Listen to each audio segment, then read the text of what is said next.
we've been having like really intense weeks. And I could say that the weeks have been a roller coaster, but on a roller coaster, there's an up and there's the down. And I could say that we've managed to keep more on the upside than on the downside. I'm talking about myself and I'm talking about Malka.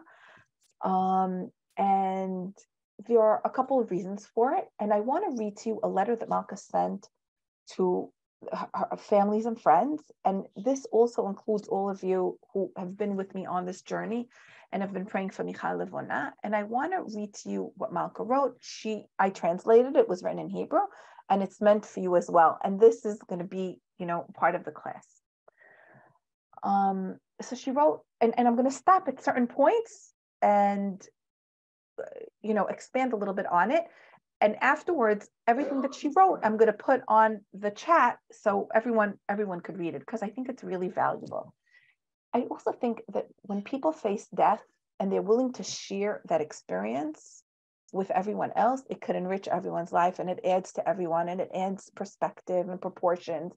And not that we experienced death, we didn't. We feel like we've been touching it. We've been touching it and relinquishing and touching and relinquishing, just even in the not knowing.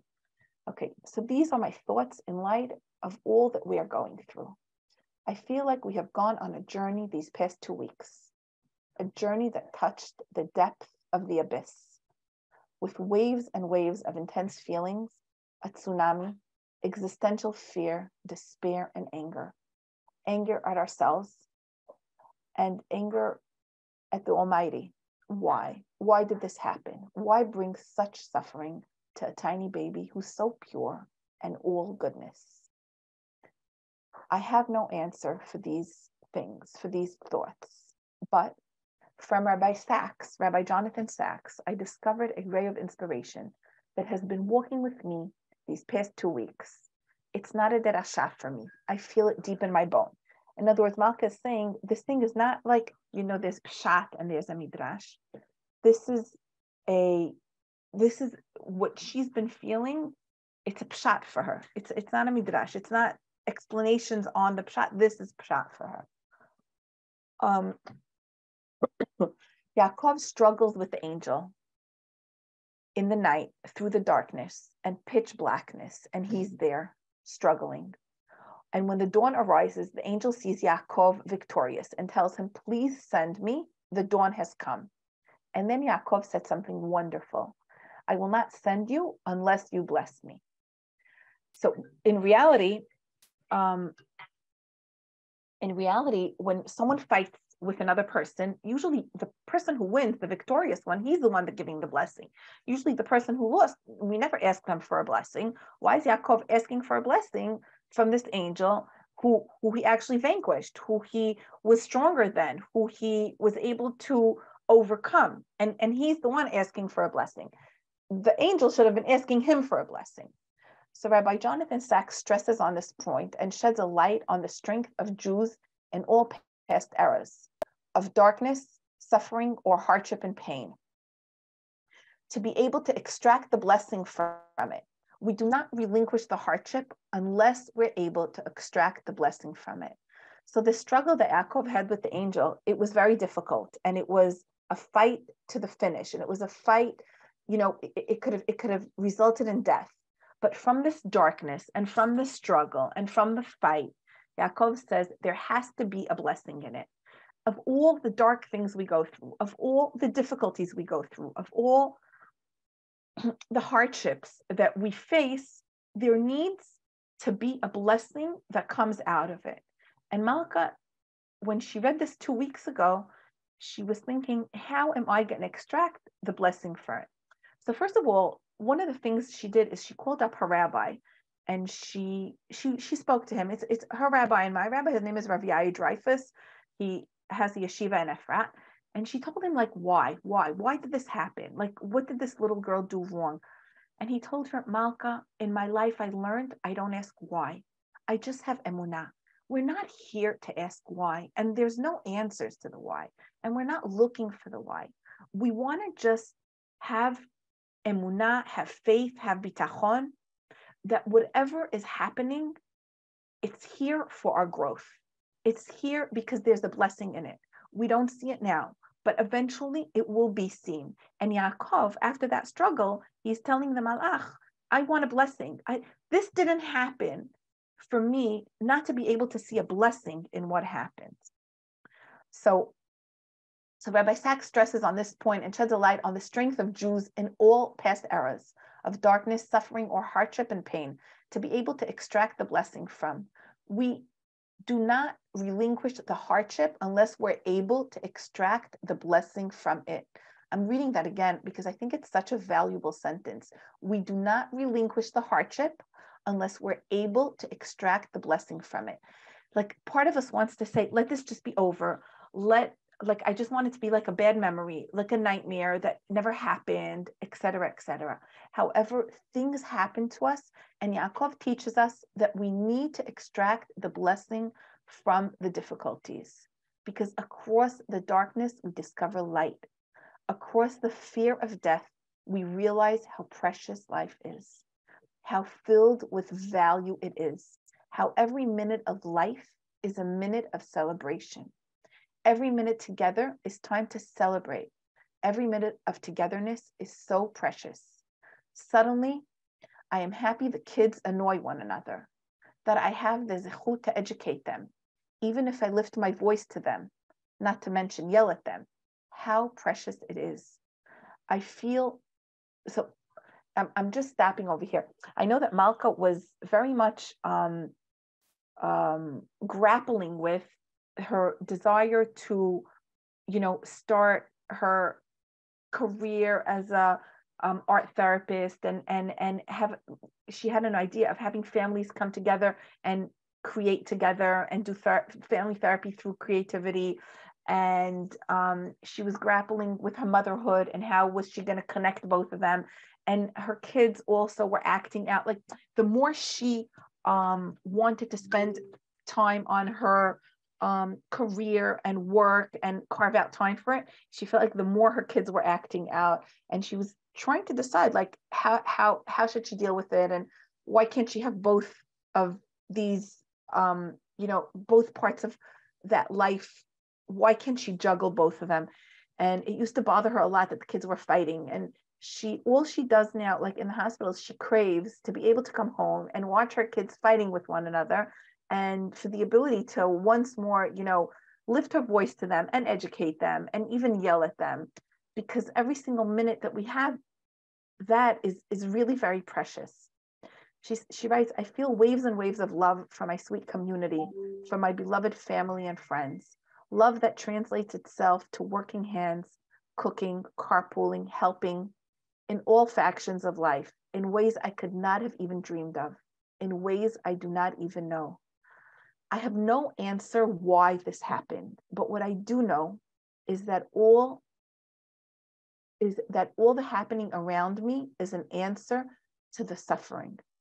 And it's an answer of blessing, of love, of chesed, of doing, everyone adding their tov.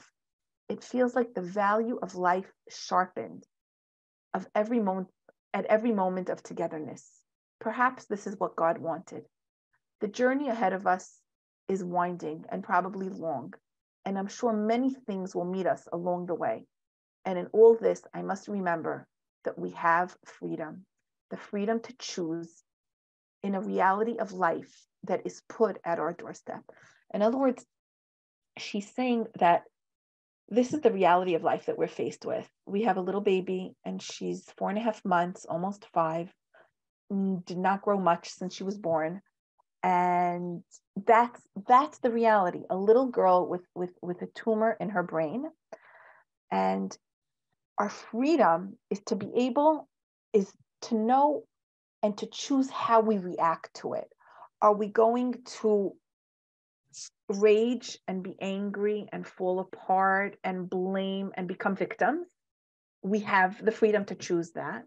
And we have the freedom also to see blessings all around us.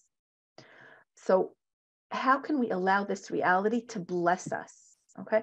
So she's talking about,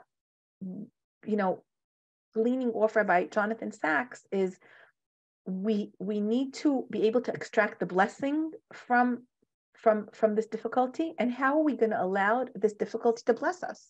How are we going to allow this reality to bless us? How can we act from our higher self, even if we're in a reality of pain? So, my dear and loving friends and family, I wanted to reflect back to you the strength you have given me, the light of your tov, an incredible outpour as I stand across this difficulty. How much strength I gain from your prayers and giving. How much love is hidden quietly below the surface. I was merited to experience parts of it and have it shown to me. So what Malka is saying is that all this love and caring exists all the time. It's there, and we have it all in us. But sometimes it's below the surface. And when something like this happens, all of a sudden we tap into it. I remember when different catastrophes happened in the community, that's when like everything, all of a sudden, like a girl was lost across the bridge, little kids burned in a fire, someone's granddaughter almost drowned, like different things that happened. And all of a sudden, all the goodness and the love and the tov that is underneath the surface comes up like a geyser. And one of the things that Malcolm wants to realize is that all this exists all the time. And sometimes something like this just brings it out. I know that like in Israel, there are so many different factions fighting with one another, and in politics there's left and right, and there's the dati, the religious and the not religious, and et cetera, et cetera. But all we need are a couple of bombs to fall from Gaza, or the army goes in and starts fighting, or a war breaks out, and the love that's always there erupts from beneath the surface and literally engulfs us. So whenever there are different types of disagreements and fightings, and people like within a community, within a family, that we see each other in not such a positive light, or we have complaints about left, right, and center. There's so many complaints that we have. I think that in order not to take it seriously, we need to realize that there's a deep love that runs underneath, just waiting to burst forth. And we don't need a catastrophe to happen for it to burst forth, which is why I don't take seriously anymore any kind of arguments people have, or did you hear what they said, or did you hear what they did, or did you it's so irrelevant, because all that is just like the peel of the fruit, and there's a very rich inner fruit inside, and that is one that's filled with caring, with love, with kindness, with tov, with chesed, and that's the actual fruit. And sometimes, and I don't want to pay attention to this kind of, to the peel. I don't want to pay attention to the peel anymore. It's not the substance. It's insubstantial, which is what Malka found out. Not that there was any fighting or anything like that in her community, but they had like a sweet, cute community, everyone living their lives, everyone basically dealing with the same issues. They have children, they have jobs, trying to juggle everything, trying to be there for the kids, be there for the husband, be there for the job, trying to not let any of the balls fall, and not realizing the strength, not realizing the precious moments that they have as they try to juggle, that the juggling is what's precious in their lives, and not realizing of the love and caring that are actually so little beneath the surface. It's just waiting to burst out. I want to share with you, okay, so my dear friends and loving family, I wanted to reflect back to you the strength you have given me, the light of the tov, an incredible outpour as I stand across this difficulty, how much strength I gain from your prayers and giving, how much love is hidden quietly below the surface. I was merited to experience parts of it and have it shown to me. I want to share with you that we have done, now this is practically what she's sharing with all of us, that we have done another biopsy after the first one that was not good. Thank God Michal is recovering. It is low-grade glioma. It's treatable.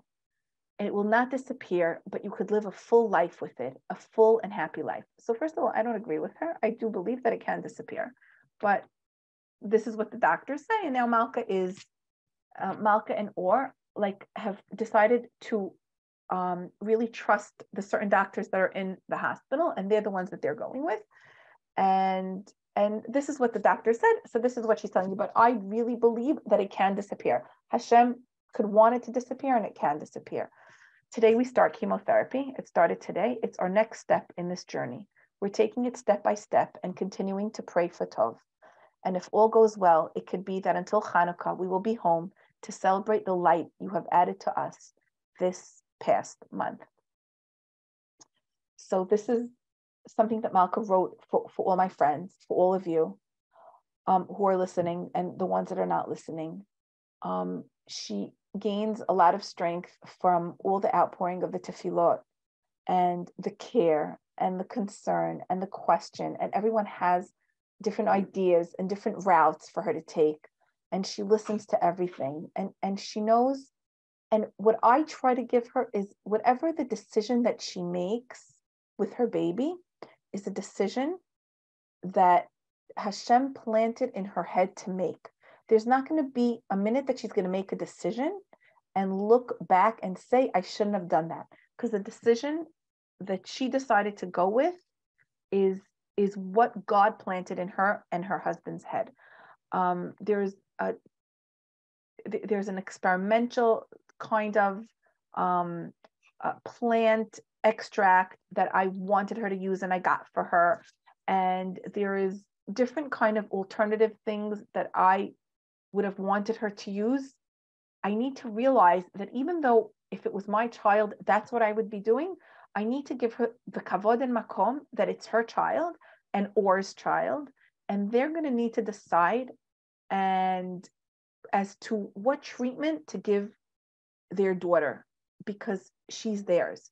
And my description now is really in the Israeli army, there's the army and the people that fight in combat, and then there's the tomchei lechima, the people around that provide, the clean laundry and the food and the necessities that the soldiers need. So tomchei lechima is like I'm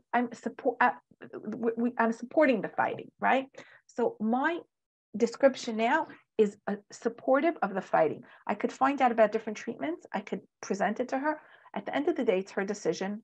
I want her to be able to have a quiet head as she goes through this, which means on the home front, I'd like everything to be taken care of and get the help we need and have the children be in their day-to-day environment and not be too much, moved from neighbor to neighbor. We want them to have like a solid, the home to continue functioning solidly. And that's where I see my description. I want her to be able to eat healthily, to be able to still pump milk for her baby. And so I'm there in the background supporting.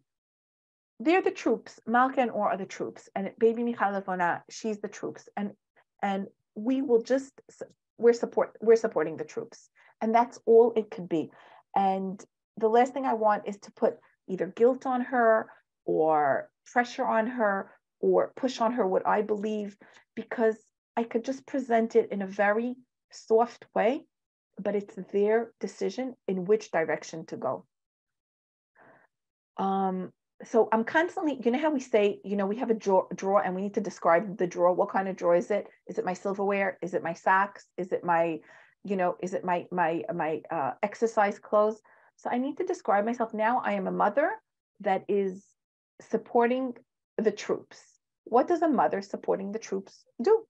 And it means, what do I want to put in the drawer? So I want to put in the drawer that Malka's house is always filled with food and is clean, and there's a warm and welcoming environment for the children. I want Malka to have healthy food, for her to be able to sleep and have like some time to be able to go out and exercise and breathe and help her with her milk supplies. That's what I want to put in that drawer.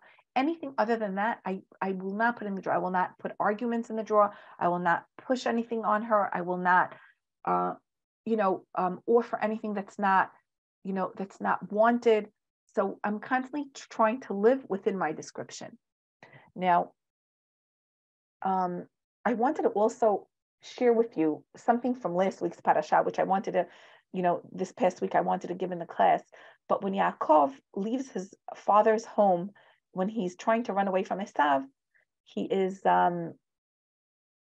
prays to Hashem and he tells Hashem, if you, give me food to eat and a clothing on my body, and I will come back at peace with I will come back b'shalom.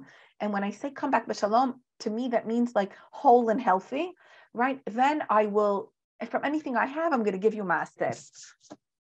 And I think it's a very, very, it's a very powerful lesson for us, because what is Yaakov saying that are our bare necessities that we just need in life for us to be happy? We need to have some food to eat. We need to have a garment of clothing on our body, and we need to be healthy. That's all we need. That's all. Everything else are really, really just frills. And sometimes we allow ourselves to become miserable because we don't have the frills. But what Yaakov is telling us is lechem le'echol, a piece of bread, beged lilbosh. I don't want to walk around naked, and I want to just be healthy, and that's all I want. And it reminded me of a friend of mine who was 45, and she was not married, never got married. Why? Because she kept on going out, and she used to fall in love with the falling in love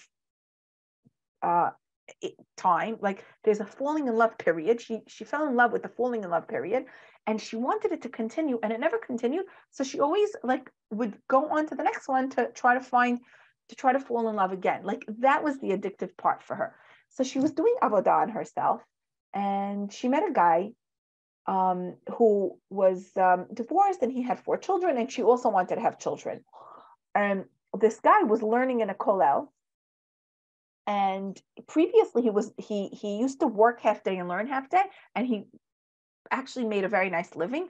But a couple of years before he met her, his business went down the tube, and he ended up just learning a half a day. And the next half a day, he was trying to make a living, but nothing was going for him. Like he wasn't doing anything. So she came to Michal Peretz, and she told her, I would marry this guy, even though I'm not head over heels, but he's nice, he's good, I could live with him. We could have a nice life together. I could have children with him. He has his own children also. I could even have grandchildren. But what am I going to do about the fact that he hasn't been bringing any money for the past the past 3-4 years? What are we going to do about Parnasa? And Michal Peretz told her, Shira, when you come to a point where you don't have a loaf of bread to eat, I invite you to come to my house and eat at my table. And all of a sudden, like she realized that Michal is telling her what we really need every single day. We just need some food in our belly, a little bit of shelter over our heads, and our health. That's what we need. And if you come down to a loaf of bread, you could come and eat by me. And immediately she went and she married this guy. Now, we all have so much more than a loaf of bread. We all have so much more than an article of clothing. And we really all have so much health of many of the people around us. Like we were looking at my family and our whole extended family, like all my brothers and sisters and their grandchildren. This is the first time something like this happened. In other words, were we walking around on cloud 9 thinking of all the health that we do have, all the health that we do take for granted, all the health that has been given to us? And now we have been given a challenge, yes. And this challenge is here to like shake us up a little bit and say what we've had for years and years was the utmost of blessing, was not to be taken lightly, was not to be, I feel like many times we angst over the frills. And what Malka is saying in this letter that she wrote is that she wants to stay focused on the main things in life, on the important things in life. She wants to stay focused on what blessing is this giving her. How could she extract a blessing from this? Just like Yaakov is trying to extract the blessing over the person who fought him, who tried to vanquish him, and I could say that throughout Jewish history, many of the dark periods were periods when we were able to extract blessings from. We were able to, like the Tanakh, the Torah, the learning of Torah. I think like so much of it came because we were just determined that we weren't going to allow anyone to extinguish that light. The state of Israel born after the Holocaust. Like, I'm not saying that the Holocaust happened for the state of Israel to happen. once the Holocaust happened, we're going to extract the blessing from it. We're not going to allow ourselves to fall into victimhood. And building Medinat Israel was us not allowing ourselves to fall into that kind of victimhood. And I just wanted to say one last thing. I have another whole story to say about a friend of mine whose husband crashed her whole family business into the ground, but I will not. I'm going to save it for next time. I really want to go to Malka because the baby just finished her chemo and I just wanted to sit with her. But I just wanted to say that part of my avodah as I looked at it is to realize that I am trying to have Hashem show himself over here and not to take on so much on myself as if I don't do it, it's not going to happen. And so I decided to relinquish Shabbat, which means last Shabbat, I told Ralph, whatever we have in the fridge or freezer, that's what we're going to take out. And we had no people. This past Shabbat, a friend of mine from the community said, Michal, don't make anything. I'm going to make Shabbat for you. Usually I would say, no, it's nothing. I'll just put up rice and chicken and it's nothing and it's nothing. I said, fine. I walked into the house 20 minutes before Shabbat. She had 2 boxes filled with food. My kids decided to come over. They came. There was enough food. It was just amazing to be together. It was not the table that I always pride myself, but I want to say that for me, not having made one thing, it was definitely a table where God shone and I wasn't the one that shone. It wasn't like, wow, how did you do it? Or wow, how could you do it? Or I can't believe what you did. No, it was me coming to walking to my house 20 minutes before Shabbat. What there was, we made do with what there was. And really what we wanted most of all wasn't even the food. What we wanted most of all was the togetherness. And some of my kids were there. Some of my kids were with Malka. They had their togetherness over there. And I'm going to end now because I'm going to go. I'm going to end now. And I want to hear what, if anyone has anything to say or if you have any questions to ask. But I just want to thank you for all the prayers that you've been giving us.